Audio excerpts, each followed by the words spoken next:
Hello students, this is Sayyid Kumar Abbas Rizvi and you are watching online classes of Rizvi Coaching Center. Today I am going to present the third video of our sequence and the topic includes electric field intensity and electric field due to point charge. Okay, before starting the topic, I would like to say that please like and subscribe the channel and press the bell icon. Apart from this, I hope you guys are watching the videos continuously and definitely liking the content. Okay, आज का जो topic है उसका नाम है electric field intensity. ये बहुत ही interesting topic है बिकॉज इसमें कुछ ऐसे टर्म्स हम लोग जानेंगे कंसेप्चुअल, ठीक है, जिनसे आगे के कुछ इंपॉर्टेंट डेरिवेशंस हैं जिसमें डायरेक्शंस डिसाइड होती हैं, वो उसमें इसका बहुत इंपॉर्टेंट रोल प्ले होने वाला है। Okay fine, what does it say? The region surrounding any charge, it could be a point charge, okay, the region surrounding any charge in which any other charge, say test charge, experiences force of attraction or repulsion। मतलब charge के चारों तरफ एक ऐसा reason, एक ऐसा aura होता है जो उस चार्ज की इलेक्ट्रिक फील्ड को डिफाइन करता है। ओके, अगर आप एक पर्टिकुलर चार्ज की इलेक्ट्रिक फील्ड निकालना चाहते हो, ठीक है, तो आप उसकी इलेक्ट्रिक फील्ड को खुद तब बता पाएगा जब कोई और आएगा उसके पास। लाइक बहुत सिंपल कंसेप्ट है, ये एक चार्ज है स्मॉल क्यू, सबको दिख रहा है, इसका चारों तरफ एक रीजन है, वो रीजन मैंने उतना बड़ा अभी नहीं बनाया है, बट एक अदर चार्ज है जिसको हम स्पेशली कहते हैं टेस्ट चार्ज। इसके बारे में थोड़ा सा सुन लिए।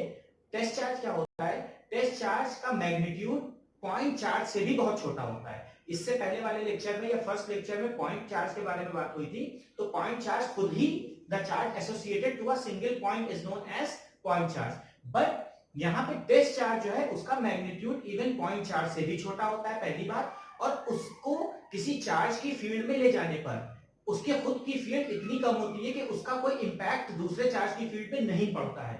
तो इससे फायदा ये होता है कि जब वो उसको हम प्रेजेंट करते हैं किसी अदर फील्ड में, तो या तो उसके ऊपर फोर्स ऑफ अट्रैक्शन लगता है या तो फोर्स ऑफ रिपल्शन लगता है। यही फोर्स ऑफ अट्रैक्शन और रिपल्शन हमको अमाउंट ऑफ दैट चार्ज बताती है जिसकी फील्ड में हम लोग जा रहे हैं। एग्जांपल के तौर पे बोर्ड पे देखिए, ये हमारा चार्ज है, पॉइंट चार्ज है Q, एक टेस्ट चार्ज लेकर आ रहे हैं Q नॉट। अब ये वाला जो आपका है, ये आपका है टेस्ट चार्ज, ठीक है। इस टेस्ट चार्ज पे, इस चार्ज की वजह से कितना फोर्स लग रहा है, इस टेस्ट चार्ज पे इस चार्ज की वजह से कितना फोर्स लग रहा है, यही हमें बताता है amount of the electric field intensity of this charge. फॉर्मूले में भी देखिए एकदम क्लियर है। अगर हम मैथमेटिकली बात करते हैं, force experienced by the test charge is known as electric field intensity। आपको दिख रहा है force per unit test charge। Mathematically अगर आप डेफिनेशन बोलना चाहें तो आप ये भी कह सकते हैं it is defined as the ratio of force experienced by the test charge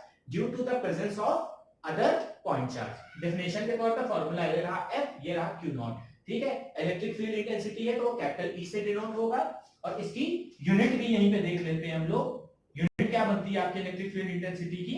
force की यूनिट न्यूटन हो गई, चार्ज कैसा भी चार्ज हो, यूनिट तो उसकी कूलम ही होगी, तो इसकी यूनिट हमारी जो बन गई वो बन गई न्यूटन पर कूलम, ठीक है।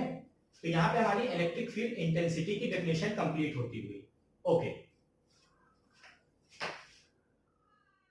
Our second topic is electric field due to point charge. इसको पढ़ने के लिए हम कुछ वैसा ही अरेंजमेंट कंसीडर करेंगे जैसा कि कूलम्स लॉ में किया गया था, बस उसमें कूलम्स लॉ में और यहाँ पे क्या डिफरेंस होने वाला है, कूलम्स लॉ में बोथ चार्जेस वर पॉइंट चार्जेस, ठीक है। यहाँ पे क्या है, एक चार्ज हम कंसीडर करेंगे, it will be a point charge जिसको हम Q मान लेंगे, और दूसरा चार्ज जो अरेंजमेंट में लेंगे इसको हम नाम देंगे Q नॉट, जो कि आपका क्या हो गया, आपकी टेस्ट चार्ज हो गया। कंसेप्ट वही है जो अभी हम लोगों ने डेफिनेशन पढ़ा था इलेक्ट्रिक फील्ड इंटेंसिटी की, कि देखिए इस टेस्ट चार्ज को इसकी फील्ड में लाया जा रहा है, ठीक है। तो इस अरेंजमेंट से हम लोग क्या जानते हैं कि कूलम्स लॉ का अगर हम लोग फॉर्मूला लगाएं with the help of this arrangement, what we know, we can say Coulomb's law की अगर हम लोग बात करें तो कूलम्स लॉ का फॉर्मूला क्या होता है, 1/4 पाई एप्सिलॉन नॉट Q1 Q2 होता था, तो एक Q हो गया, एक Q नॉट हो गया, Q नॉट अपॉन उनके बीच की डिस्टेंस का स्क्वायर, ठीक है। ये हमारा कूलम्स लॉ का फॉर्मूला हो गया।